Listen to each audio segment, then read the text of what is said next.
This is the Better Barber Podcast with yours truly, Reggie Winston. And I got my partner in crime, Mr. Amazing Ant. Say what's up to the folks. What's going on? What's going on, everybody? Hope y'all having a happy Monday. Oh, yeah. Ant, man, it was a great weekend, man. And we got a lot to talk about this week, bro. Yes, we do. The sheer foolishness of what I saw this weekend. It was good and it was good entertainment, man. But it's a lot of lessons to be learned from it, man. We got through Thanksgiving, man. We had all those amazing meals, man. Like, you remember the meme with what's the guy that played for Miami? Jimmy Butler. Mm-hmm. He was tired.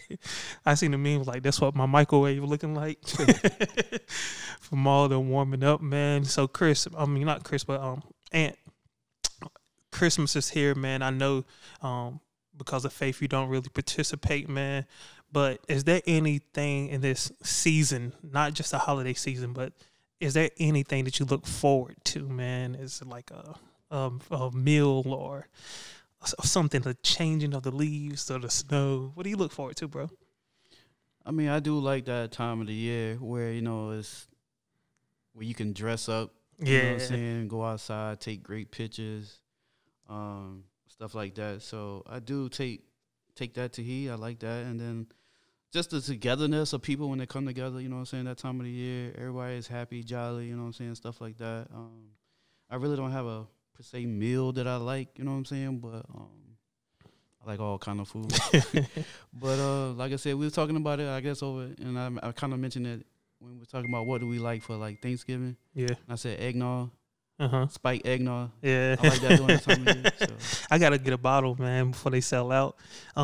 When it comes to Christmas, man, are there any movies that like the best? What's your favorite Christmas or holiday season movie? I really don't have a movie, but I do like to watch certain marathons when they come on. Home Alone, number one. Home Alone, that's like number one. You can never go wrong with a Martin marathon. Right. But as far as, I think the Home Alone is like the one everybody look forward to, Right. You remember This Christmas with Chris Brown? Right, that was a good one too. Yeah. What was J.B. Smooth in that one? I think so. Yeah, that joint was pretty good. I just seen one over the weekend. Actually, last night. It's on Netflix called Jingle Jangle. It was amazing. From the production to the cast to the music, it's like a musical / it ain't a whole bunch of singing, but it is singing in it. Mm-hmm. Or it ain't totally singing. Right. But the story and the premise of the movie was amazing. And I don't want to tell y'all everything, but it was a little girl, and she could see something nobody else could. So her grandma told her a Christmas story. And in the Christmas story, it was a man who was an inventor. Amazing. He could see things nobody else could. And he created an invention that his pupil, the guy up under him, stole from him and ran with. Wow. And became like the number one inventor in the world for like 20 years straight. Mm. But he stole all this man's inventions. And that's the only way he won these awards. But the guy who he stole from, the man that could see things nobody couldn't, he just gave up on life. He lost his wife earlier, and he had 2 little girls, and he just kind of gave up on life. And it was a blessing. A surprise came in, which was his granddaughter, and she had the same gift, and she helped him remember his gift and believe in something again, to find purpose again. Oh my gosh! And it was a powerful scene where the mother of the daughter, or the mother of the granddaughter, came back, and her and her dad had spoken 20-something years, and she was like, I didn't think you loved me. And he opened up a cabinet, and it was thousands of letters that he wrote to her that he never sent because he didn't think she liked him. Wow. And or would receive it. But it made me think, I'm not a parent yet, but it made me think, sometimes parents overcomplicate things, thinking that he wanted to be the best inventor in the world for his daughter. She just wanted a daddy. That's it. Oh, man, that thing, boy, it's so many things in that movie, man. And at the end, the guy that stole from him the first time tried to steal another invention. and he got caught this time. And the guy who got stole from gave the guy a gift that he was trying to give him many years ago. And he told him, I wanted to give you this 20-something years ago, but you left me. And I would have taught you everything I knew had you stayed. And I was like, oh, my gosh. Sound like that's a tear. Oh, man. You need a tissue box. Boy. And it made me think about sometimes where either you, as a kid, you leave your parents' house too early because you want your independence. Want to leave the nest. But you bump your head and stump your toe through the whole way through.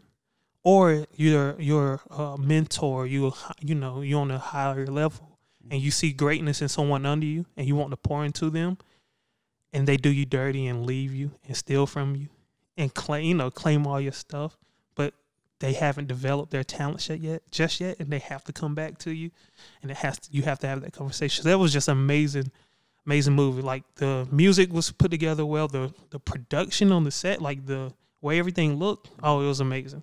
It was probably the best. It seemed more like a stage play, but it was brought to life. Right. So you have to see it, man. The music, it was a hip hop theme to it, and it was great characters, man. The singing, the acting, the emotion, the underlying story, amazing. Jingle Jangle on Netflix. It's a top 10 movie. I think it's like top 5 right now. So if you want to create a new tradition, man, watch Jingle Jangle. Man, I can keep on talking, man, but we got a special guest today, man. This is our first guest on the podcast, the Better Barber podcast. I know our first episode, man, was real bumpy, man, but we got through it. So, hey, we got to get into this now, man. We got a special guest today. This guest is a mentor of mine, is a big brother of mine. He was the guy that introduced me to the barber industry. He took me to Bronner Brothers, blew my mind. I ain't never seen that much beautiful black women in one place in my life. But then I also saw the artistry in barbering. Mm-hmm. It went from just being something at a barbershop that you go get when you want to look good for the weekend. I saw so much more. This gentleman, he won Bronner Brothers back in 2015. I seen it with my own eyes. He deserved that award. He killed that thing too, man. He used his son in it. It was another heartfelt moment. He was a contestant on the Cedric the Entertainer barber battle. He killed that thing. He didn't win it, but he killed it. So y'all, let's give a good welcome into none other than barber battle winner, barber extraordinaire, barbershop owner right here in Cary, North Carolina. Y'all give it up for Mr. Chris Short, y'all. Yo, what's up, Reggie? What's up, man? How y'all doing today, man? Oh, wonderful, man. Chris, man, we got to give you like our fans got to our people got to clap for you, man. Is that cool, man? Can we get them to cheer for you right quick? Y'all cheer for Chris, man. Oh, yeah. Thank you, man. I appreciate He's here, baby. Chris Short. We got him. He at the crib right now, y'all, just chilling. And we're just so thankful that we can have him for a part of this day, man. He's a family man, husband, with sons that's doing phenomenal things out here in the community and just in sports in general. So, Chris, welcome to the podcast, the Better Barber podcast. Here we expect people to get better, barbers to get better after listening to our stories and our experiences. So, Chris, before we get too deep, man, did you watch the fight? Oh, yeah. Oh, my God. What was that man thinking about, man? Boy. Oh, my goodness. Nate Robinson, bro. Like, he needs to stick to basketball, man. I can't believe he set us back that far. I mean, truthfully, I wouldn't even say that. You know, he's an athlete, you know what I'm saying? And I think, you know, Nate went into it with the mindset of how he played basketball. You know what I'm saying? Like a, you know, superstar. He's an athlete. No, I think he went in there. With the mindset, I'm about to go beat this white boy up. He learned a lesson today that all white boys ain't meant to be played with. Right. You know? Right, because he was calling on from, what is it, Calabash or whatever he's from? Calabasas. So the thing was, like, you know, they're saying that he was training for 6 days a week, you know what I'm saying? And nobody taught you defense. But I mean, like, as a black man, you know, you still supposed to know to put your hands up. He you can't charge a man and don't have your hands up. You know, but now I'm gonna give Nate some credit though, because I mean, me personally, right now at the shape I'm in, I wouldn't hop in nobody's ring because I know better. But I mean, it's a different level of anxiety that comes to you when you, first of all, you on television. You know what I mean? Pay per view. Yes, sir. Millions of people are watching. Yes, you didn't sir. talk junk, so now you got to put your name on it. Like you gotta stand on it now. Right. You know what I'm saying? And then you've never been in that type of fight, yo, like that adrenaline running. Yo, I remember playing football, bro, and I remember like the first 2 minutes of the game I couldn't breathe just because my anxiety was going. And after that first hit, you settle down and you're able to play. Right. And I could just see that being that way for him when he hopped in the ring. It's just he was just too wound up and overwhelmed with the magnitude of the situation that he just could never settle down, man. That's why Jake Paul, man, just you can see he was a veteran in the boxing ring compared to Nate Robinson. Correct. So. And I mean, and he really only had one fight, you know, and so, you know, he had that chance to get his anxieties out. But the thing with Nate is Nate called him out, you know, so it's like he coming to it like, I gotta win, you know what I'm saying? And not really right. analyzing the situation, like, because his corner didn't even help him. Like, I mean, like, you don't tell me what to do and what not to do, because, like, after that first knockdown, someone should have said something. They said he hit me in the back of the head. Right. So, hit me in the back of the head, man. No, he did not. But nah, he did. Man, the memes though. That was one of the ones you get dropped and be like, "Who hit me? Who was it?" You know who it was. It was a hard thing, man. And I told, I'm not a super boxing fan, but I've seen Jake Paul put that work in for about 3-4 years now. He's fought as a main card against a guy named KSI, another YouTuber, and they train seriously. And from that training, Jake Paul fell in love with boxing, and he saw himself being able to be something good in boxing. And I'm not about to tell you that he is going to be the next best thing in boxing, but he was clearly more developed and more ready than Nate. Nate should have fought another basketball player. You know what I'm saying? Or just, as they would say, a tune-up fight to get him prepared to go for your first pro card. Right, on TV. Right. That thing was funny to me, though. I believe we got brackets. That's what happens when you jump out your lane into somebody else's lane, thinking what they do is easy. That's what happens. Right. You know what I'm saying? You get knocked out. Just like when our clients think they can cut hair just like we can because we went up $5 and then they got to come back and get that hairline fixed. Right. You know what I'm saying? Stay in your lane. Those my job is not easy. I just make it look easy. You know what I'm saying? Right. So that's just how it goes sometimes. For us, too, man, it's like getting out of barber school and going to the shop the first day. Right. Oh, my gosh. Nerve-wracking. And don't be in the front chair either. Oh, my goodness. Nerve-wracking. And you cut somebody's ear. Sweat will drop all the way down to your crack, boy. I'm telling you, I remember one of my barber students, man, got fresh out of school, man, was hype, excited, you know, been cutting hair, and one of his sayings was, if you find a line in there, I'll kill you, because, you know, his fade was so tight, right? Right. His first day at the barbershop, I threw him a client, man, he about threw up.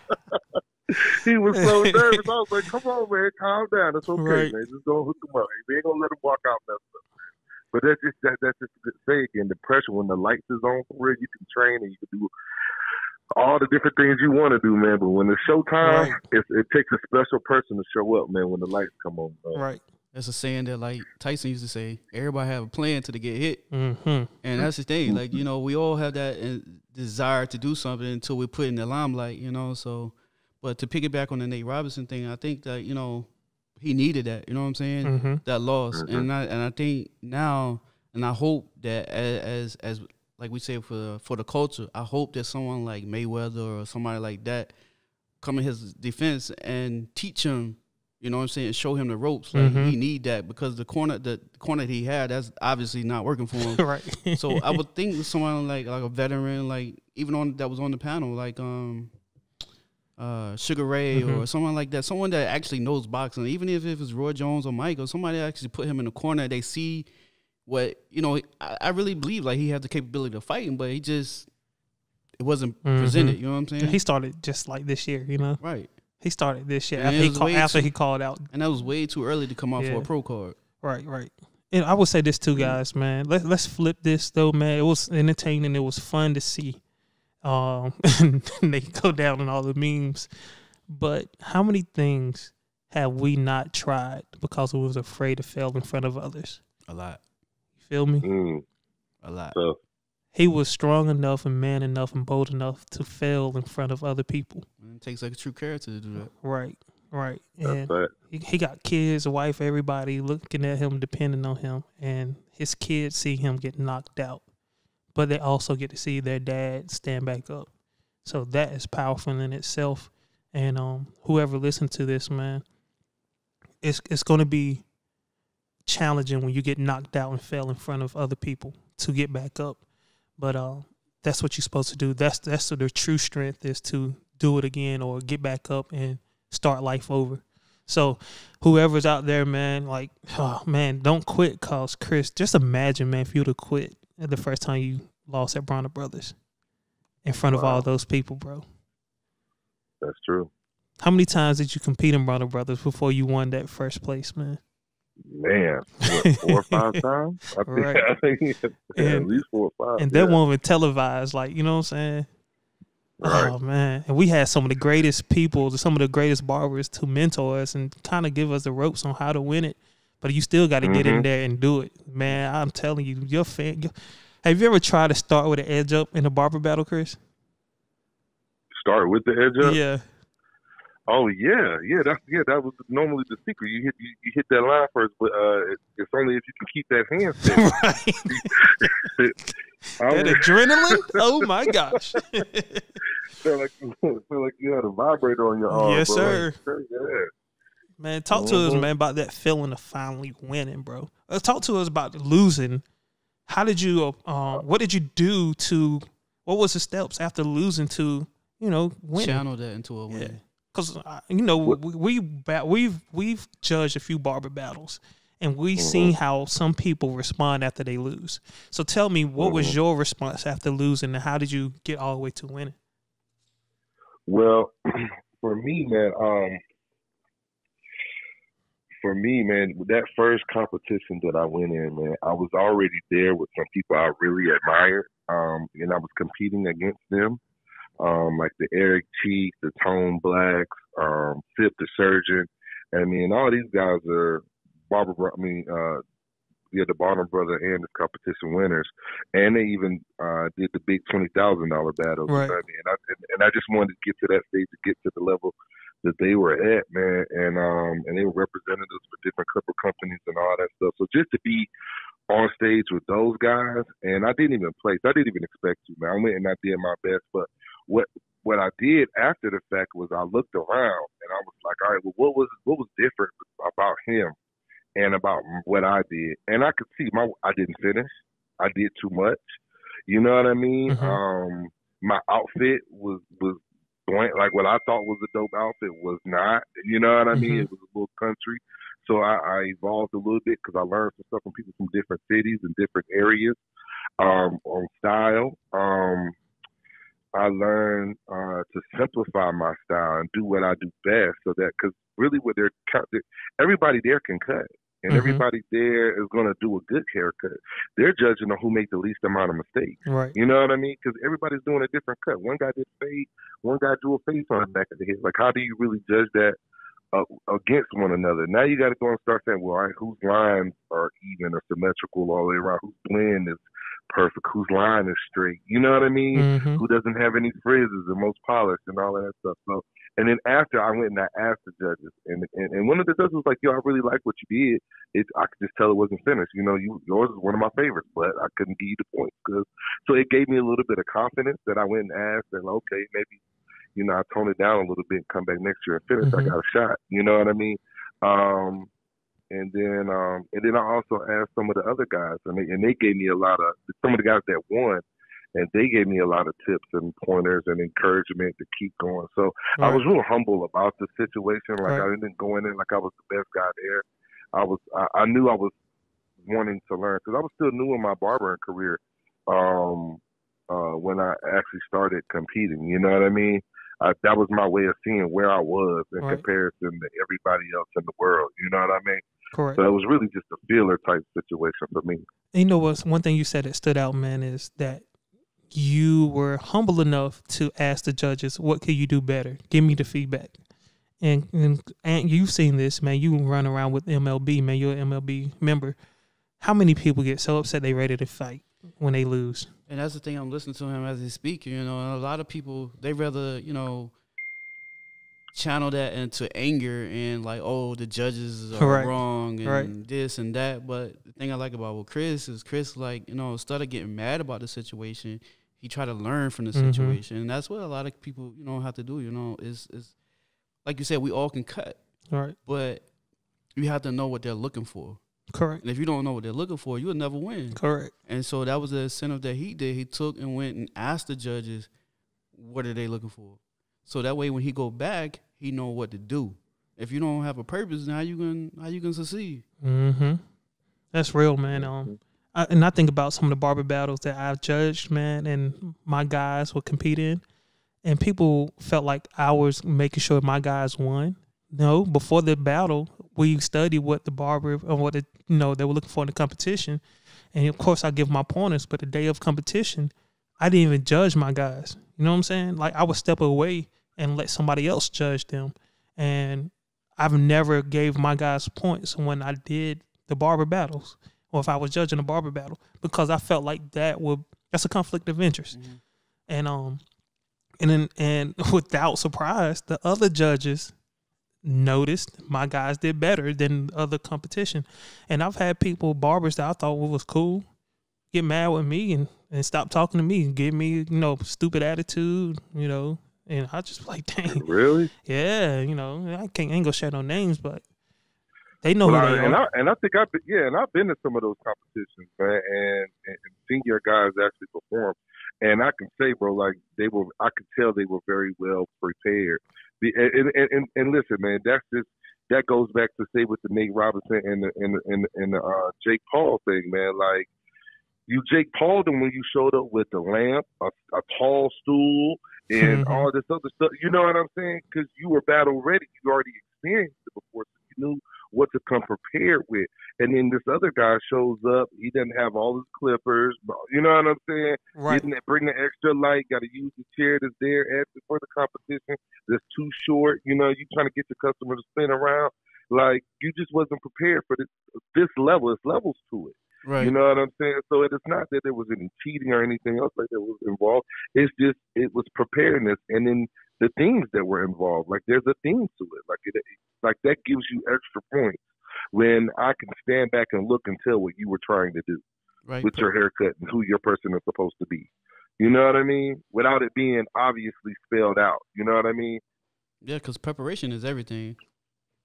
And if you're not well prepared, you're going for disaster. You know what I'm saying? For sure, absolutely. And Chris, tell me about that feeling, man, when you heard your name at Bronner Brothers as the winner, bro. Man, I was so excited, bro. And what's crazy about that time is I was so exhausted because I was teaching at the barber school at that time, and some of my barber students were wanting to go down and compete in some of the student competitions. And I was trying to get them to go, and they was like, nah, I ain't going out of that. I'm like, man, it's not that hard. Like, you guys are the best of the best. Or, I'm gassing them up. And they were like, well, if you go, I'll go. You know what I mean? And I'm like, all right, I'll go. Well, then it's the day before the show, and it's time that everybody's leaving to go down there. Well, I have to work. I still got a day class and a night class, right? So I teach the day class, I teach the night class, and then some of the guys from the night class are starting to leave and head down there. And then my wife is like, yo, so are you gonna go? And I'm like, man, I don't know, man. I told the students I was gonna go, and they like, man, you better go. So I'm like, all right, I'm going. So I stayed up that night, right? Colored my son's hair, did all this other stuff. We don't leave out of the school till like 5 a.m. So I don't even go home. Like I call my wife so that she goes home, she just goes to sleep. She brings me and my son some clothes up to the school that morning, picks me up, and we hop on the road and drive to Atlanta, bro. And like 4 or 5 in the morning. And I'm sleeping in the car the whole way down there, bro. I wake up in the World Congress Center parking lot, get dressed in the parking lot, and we go inside and register. And we go and compete. You know what I'm saying? That's crazy. And it was just all off of adrenaline and just of my will to say I'm gonna do this for my students. You know what I'm saying? Right. Like to show them that it's okay to go compete. It's okay to win or lose. Whatever happens, you just go out there and do what you can do, man. And to hear them like cheering me on while I was cutting, and I got in the zone, man. And then to finally hear them, you know, to finally win it, it's like I felt vindicated. You know what I mean? Like, man, I've been at her all these times. I done tried it. You know what I mean? Now I finally did it. You know what I mean? And now I was ready to pass the torch on her. You know what I mean? It was just one of those milestones you wanted to hit. You know what I mean? And you finally get it. I was real happy about that opportunity, man. I almost didn't even know what to do after people wanted to interview me and ask me what my motivation was. It was just artwork. You know what I mean? I didn't have those real, you know what I'm saying? But it was a great experience, man. It was a great opportunity, man.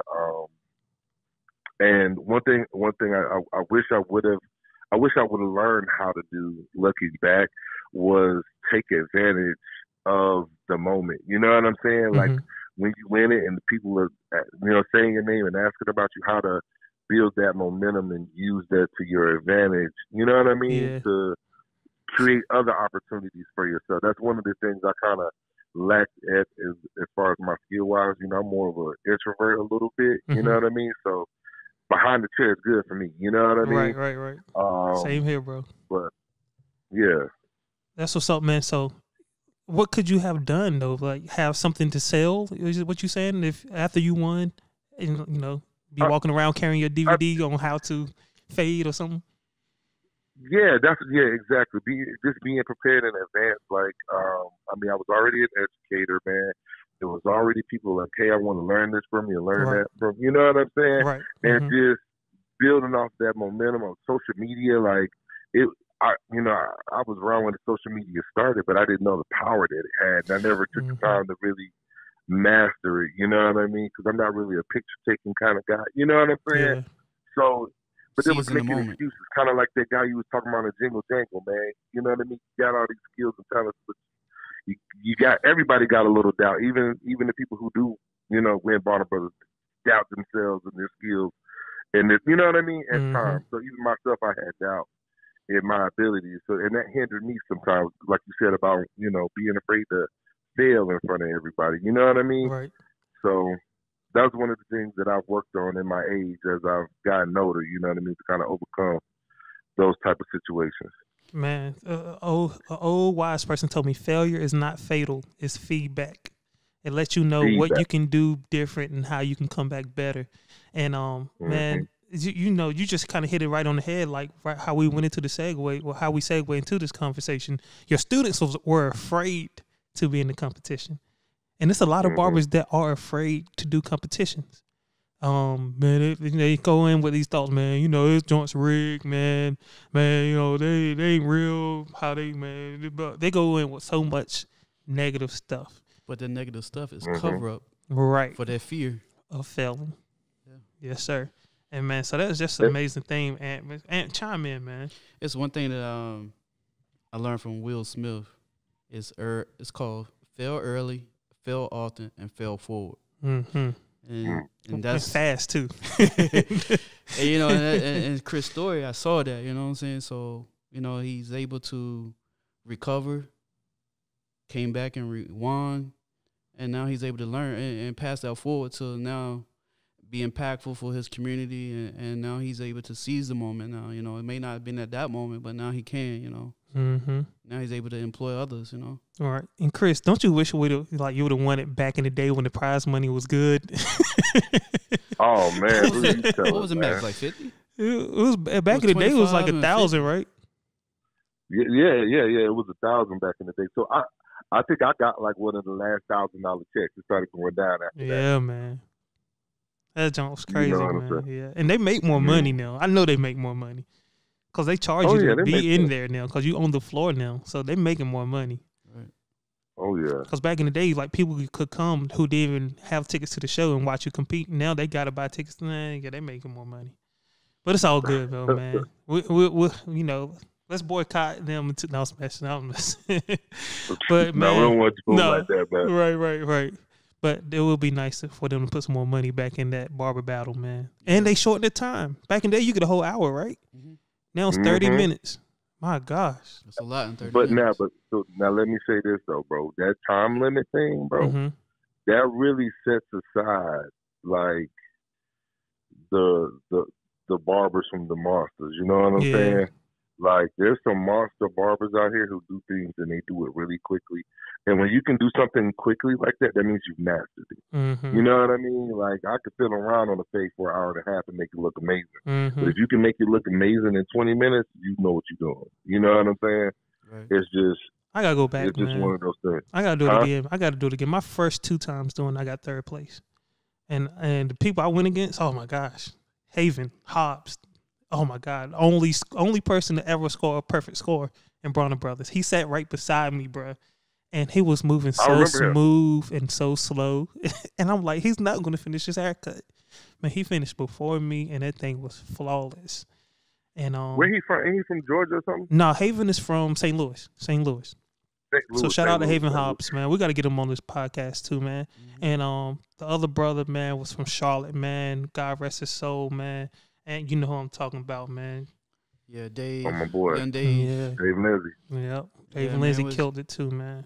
It was sad to see, you know, and to know that, you know, I used to go and stay with him on the weekends, man. And he was way before his time to me. You know what I'm saying? I feel like, you know, his artistic abilities and be able to, you know, do portrait cuts and stuff like that. It was really amazing to see his work, and on paper and on the canvas of a head, you know what I'm saying? So it's a sad moment, you know, and, you know, as men and as barbers, like, you know, we have to take care of ourselves, you know, behind the chair and out of the shop, you know what I'm saying? Right. So, you know, we have to look out for one another. So, yeah, God rest his soul, man. R.I.P. to Dave Lindsay, man. That guy was phenomenal as well. And, man, just from being in those battles, man, I established so many great friendships and relationships in this industry, man. Oh, my gosh. And it really put me in position to do more. Not just going to the battles, but showing up and shaking hands and being and playing the part and presenting yourself the right way and being humble. I got so many opportunities by not telling people to put me on, but letting them know that, hey, if you need any help with anything, I'll be there for you. Just let me know. I got you. So not trying to pull people away from their vision, but applying myself to their vision and helping them out, because I know I'm going to learn a lot. It's amazing to be sitting in a car going somewhere with these big wigs and hearing how they think and how they, you know, plan out stuff. So any barber out there that hasn't competed, don't be afraid to fail, and be afraid of not trying. You know, fail. What you say, Ant? Fail often. Fail often. Now I can't even think. Fail often. No, I don't. Fail forward. No, forward is last. Yep. Was it fail early? Fail early. Fail often. Fail forward. Yep. Cool. So yeah, if you don't want to do a slow fail. Slow fail is the worst. You'll lose everything. You lose momentum. You lose your drive. But yeah, so fail often. Don't be afraid, like, because you don't know how much you have in store, the resources that are already there for you. So try and fail forward. When you fail, that's just information on what you can and cannot do the next time. I always talk about that Formula 409. We talked about that before, right? The clean and supply. It's called Formula 409 because they got it wrong 408 times. 408. They got it right on the 409th times. Chris. I didn't know that. Come on, Chris. How many times will you fail before you get that formula right, bro? Hey, bro. Man, 100 times, man. You just keep going. Right. You just keep going till it works out. Man, Chris, man, you've been a barbershop owner now for a while too, man. And you know, non-barbershop owners think it's the best thing in the world, and it's you can make a lot of money. Talk to us about your experience as an owner, man. Man, being a barbershop owner is like a bittersweet kind of thing, man, because it's like when you work in the barbershop with the guys and you don't own the shop, everybody your friend, everybody want to work with you and everything like that. And then as soon as you become the owner, you the enemy. Yes, you sir. taking everybody money. Yes, sir. And doing all this other stuff, man. And it's like, bro, I'm here to create opportunities. You know what I'm saying? Right. If anything, I've collected the bills. You know what I mean? I collect all the liabilities and the blame. Right. When you mess a client up, I'm the one who got to pay for that. Come on now. Pocket. Like, yes, sir. You know what I mean? Yes, I got to sir. cover that. And so it's just, but I mean, but it's also a blessing, man, because I have watched several people, and so and you know what? And my perspective has changed. You know what I mean? When I was a young entrepreneur in this particular industry, man, I used to almost get my feelings hurt when people would leave. You know what I'm saying? And to go do their own thing because it was like, oh, they think they can do it better than me. They don't like how I'm doing it. Da, da, da. But then I had to realize that it wasn't about me. You know what I mean? It's just that I was hiring like-minded people. You know what I mean? It was the reason I opened my own shop. You know what I mean? And then I was hiring people that had that same level of ambition. And then also I was a good mentor. You know what I mean? I gave them the game too fast. Sometimes I gave them all of it. You know what I'm saying? And they were able to leave and be successful. You know what I mean? I didn't wish anybody no ill will, but now standing back, looking back at all of the business owners that have come through my camp, you know what I'm saying? Like, you know what I mean? That's a testament to itself. Like, and to have weathered the storm, I know that the show don't stop. It continues. You know what I mean? If you're good at what you do, your gifts will make room for you. That's what they say. Yes, sir. You know what I'm saying? So every time one guy leaves, another one fills in and takes the place. And if you're good to your customers, you know what I mean? Your customers will stay with you and they'll take care of you. You know what I'm saying? And like I said, it's always more room, more clients, more heads. You know what I mean? More barbers. You know, that come for everyone out here. To be successful, man, it's just, yeah, man, it's just one of those things, man. It be tough every now and then, though, man. When they want to go right across the street, though, you know what I mean? Yeah. When it's like I can do what you do, but I'm gonna take half of what you already did to do it, though. You know what I mean? Yeah. But that's just, like I said, that's part of the game. I ain't upset with any of that, man. It sucks for good-hearted people. Right.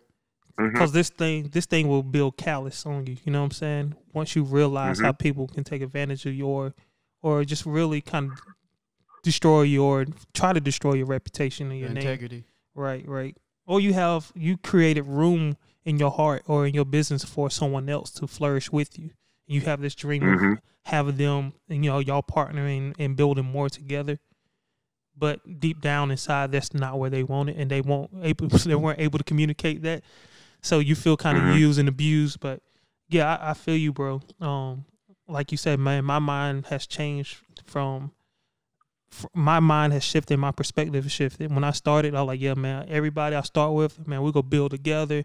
Such and such going to have his own over there. Just still going to all be under one house, you know what I'm saying? We're going to be sipping pina coladas on Thanksgiving weekend in the Bahamas. You know what I'm saying? Not feeling like we got to be forced to be at the barbershop. But that's not the same vision everybody else have. And now I just look at my vision for my barbershops is I'm going to build talent and keep building talent. We're going to get them in, build them up, get them out. Like, if you stay too long, you stay in the same position, you're not doing what the system has been built for, right? So, yep. So, I got, like, Ant over here, man, Ant with me, and Ant right now is cutting hair, but my desire for Ant is to build Ant up so he's running his own shop and making money without having to cut hair anymore.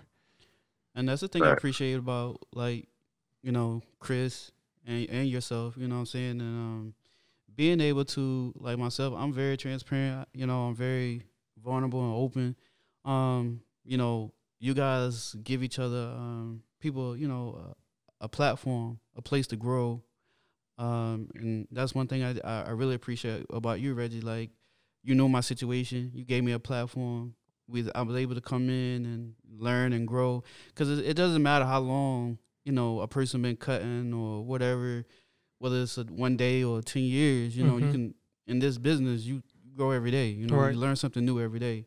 And I really appreciate that about you. You was able to step aside of yourself, you know what I'm saying, and give each one of us an opportunity to grow, and myself. And I really appreciate that, because it takes a level of humility to step aside and allow people to cut your customers and use your space, you know, something that you built up, you know. So it shows true character, you know, and I really appreciate that. And Chris, I've known you, you know, I wouldn't per se directly because we never worked together, but I know you and I know of you and seen your work, and also you gave people that I know a platform, a place to grow, and a place to learn. So you guys, man, y'all the pillar of the community, and I appreciate that. And that's hard about what barbering is supposed to be about, you know. But we got so many people that's in this, that's had that doggy mentality, you know what I'm saying? So it's good to see good people and black brothers, you know, still holding each other down and not being crabs of the bucket, you know what I'm saying? So it's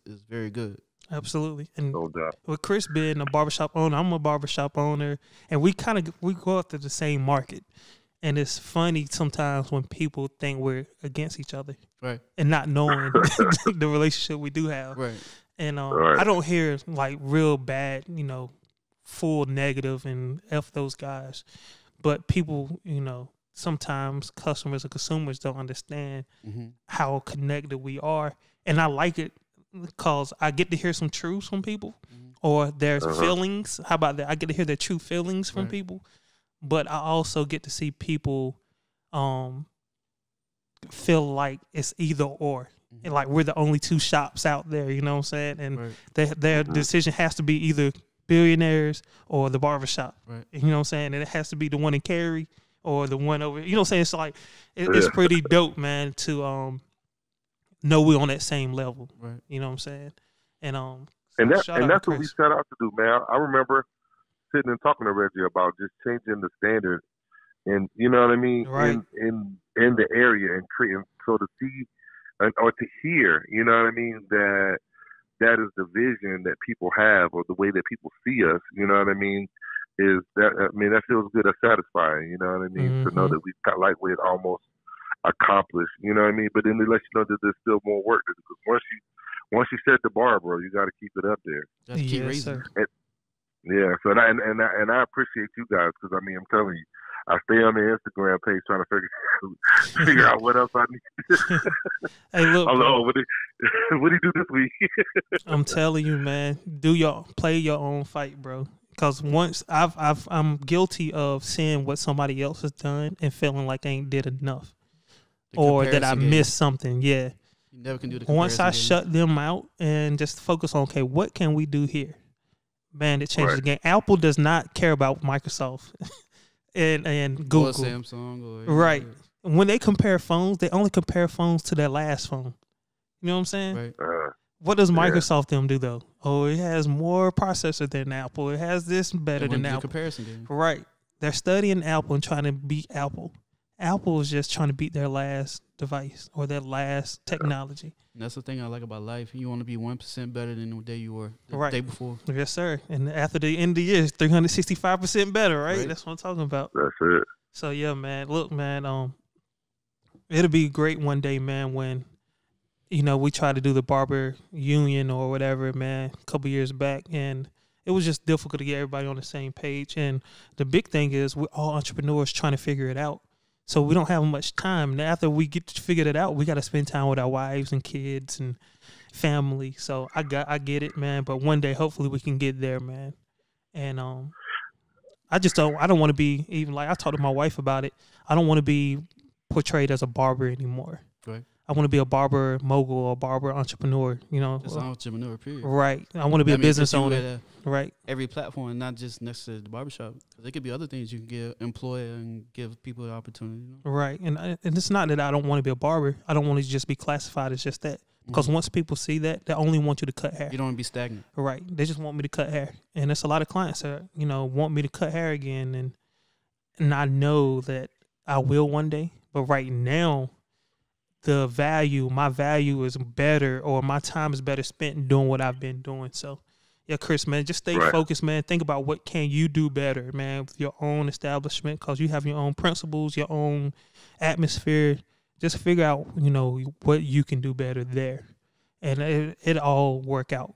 Trust me, because it's somebody, the way you looking at other people, they looking at yours like, dang, man, why it's so nice over there? Why they got that client? This, that, you know what I'm saying? Like, trust me. Just keep building, man. And man, we just so thankful to have you, man. Let's get another round of applause for Chris, man. Yes, sir. I'm thankful to be here, man. Glad y'all had me on, man. Absolutely, man. So this is the Better Barber. Yeah, man. That's what we do, man. Like, we can miss the barbershop conversations, but if we can have some type of conversation where we can still talk barbershop talk a little bit, and then, like I said, go in with conversations with the expectations of someone being better later, you know, in life, and a better barber, you know, that'd be the world to me, personally. I know it's the same for Ant. So yeah, y'all, man, we about to wrap up this evening, Chris, and let them know how they can find you, man, on social media, or your name of your barbershop, what's the location, whatever, man. Just give them your details so they can find you. Oh yeah, man, we're at Billionaires Barbershop in Cary. It's 261 Grand Heights Drive in Cary, North Carolina. My Instagram is Billionaires Cary, and my personal Instagram is Chris_the_Barbarian. Wonderful, man. So y'all, once again, that was Chris Short with the Billionaires Barbershop in Cary. Like I said, he was a Bronner Brothers winner back in 2015, right, Chris? Yep, 2015. He was on the Cedric show, man. We got to bring you back so we can talk about the Cedric show, man, because I know there was a lot of politics involved in that, man. I know you got some juicy information. No, I just got smacked, bro. Like, listen, I'm trying to tell you, when the lights, that's what I'm trying to tell you, man. Nate Robinson wasn't ready for them lights. Yeah. Yo, because when they cut the camera on Cedric the Entertainer there, bro, it was a whole nother experience. I couldn't even think about the cut. That's what's up, man. So, man, thank you, man, for just giving us a little bit of your time, man. Tell the wife we said hello, man, and we'll continue to be praying for y'all, man. And we hope you wrap out this end of the year, man, with no regrets, no hate, man, and just all love, and let's go into 2021, man, with a better version of ourselves, right? 10-4. Yes, sir. Sound like a plan. Chris, it's been a pleasure, man. Have a wonderful day, bro. You too.